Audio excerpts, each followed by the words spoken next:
Hello' viewers, আপোনালোকে গছপুলিজোপা পোৱাৰ পিছত কেনেদৰে আপোনালোকে তাক যতনেৰে ৰাখিব বা ৰুব সেই বিষয়ে মই আপোনালোকক ক'বলৈ বিচাৰিছোঁ। আপোনালোকে যিটো পুলি ইতিমধ্যে আপোনালোকে গাঁও পঞ্চায়তৰ পৰা বা ফৰেষ্ট ডিপাৰ্টমেণ্টৰ পৰা আপোনালোকে পালে, সেই পুলিটো আপোনালোকে নোৰোৱা পৰ্যন্ত আপোনালোকে 2 দিন বা এদিন ছাঁত ৰাখি আপোনালোকে অলপমান পানী দিব।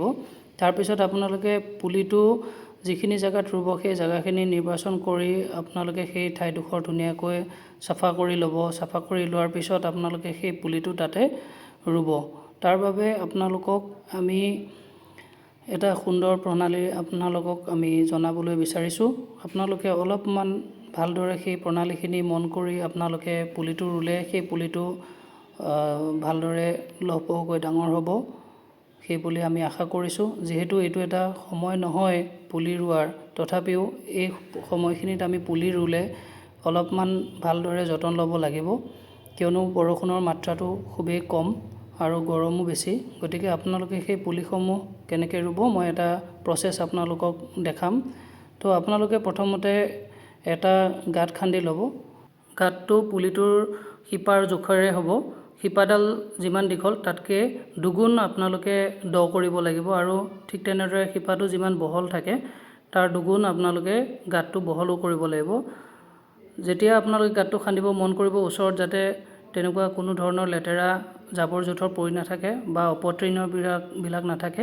আপোনালোকে গাঁতটোত পুলিটো দিয়াৰ আগতে গাঁতটোৰ আধা অংশ আপোনালোকে ভাৰ্মি কম্পষ্ট বা আপোনালোকে যিখিনি অৰ্গেনিক মেনিউৰ কিবা যদি আপোনালোকে ধৰি লওক শুকান গোবৰ মাটিৰ লগত মিহলাই আপোনালোকে গাঁতটো আধালৈকে দিব, পুৰ কৰিব। তাৰপিছত পুলিটো তাতে দিব। পুলিটো দিয়াৰ পিছত আপোনালোকে মাটি ছাইডত খুব সুন্দৰকৈ অলপমান হেঁচি আপোনালোকে তাতে দিব, যাতে তাৰ পৰা যি ছইলৰ ভিতৰত কোনো ধৰণৰ এয়াৰ পকেটছ যাতে নাথাকে, যাতে এয়াৰটো ওলাব নোৱাৰে, অলপমান আপোনালোকে সেইটো ধুনীয়াকৈ জাপি দিব। তাৰপিছত আপোনালোকে সেই সুন্দৰকৈ পুলিটোৰ চাৰিওফালে বেৰা দিব। আপোনালোকে ফটোত নিশ্চয় দেখিছে, এনেদৰে তাঁৰৰ বেৰো আপোনালোকে ব্যৱহাৰ কৰিব পাৰে বা বাঁহেদি এনেদৰে সুন্দৰকৈ আপোনালোকে বেৰখন দিব পাৰে। আৰু তাৰপিছত এই পুলিটো আপোনালোকে ফটো উঠাই আপোনালোকে দিব লাগিব।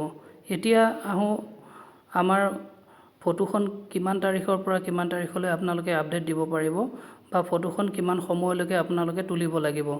চ' আমাৰ মাজত এতিয়া এখন চিঠি আহি পৰিছে।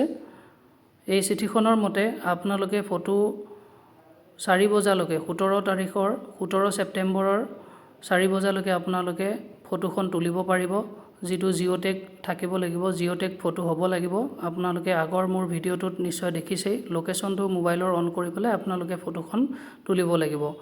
আবেলি 4 বজালৈকে 17 তাৰিখে আপোনালোকে ফটোখন উঠাব পাৰিব, আৰু আপোনালোকে আপলোড দিব পাৰিব 17 তাৰিখৰ পৰা 20 তাৰিখলৈকে ৰাতি 12 বজাৰ আগলৈকে। আপোনালোকে 20 তাৰিখে ৰাতি 12 বজাৰ আগলৈকে আপোনালোকে আপডেট দিব পাৰিব। ফটোখন আপোনালোকে পুলিটো ৰোৱাৰ দিনা অৰ্থাৎ 17 ছেপ্টেম্বৰ 2023 তাৰিখে আপোনালোকে আবেলি 4 বজালৈকে আপোনালোকে জিঅ'টেগ ফটোখন ল'ব লাগিব, আৰু 17 তাৰিখৰ পৰা 20 ছেপ্টেম্বৰলৈ ফটোখন আপলোড দিব লাগিব।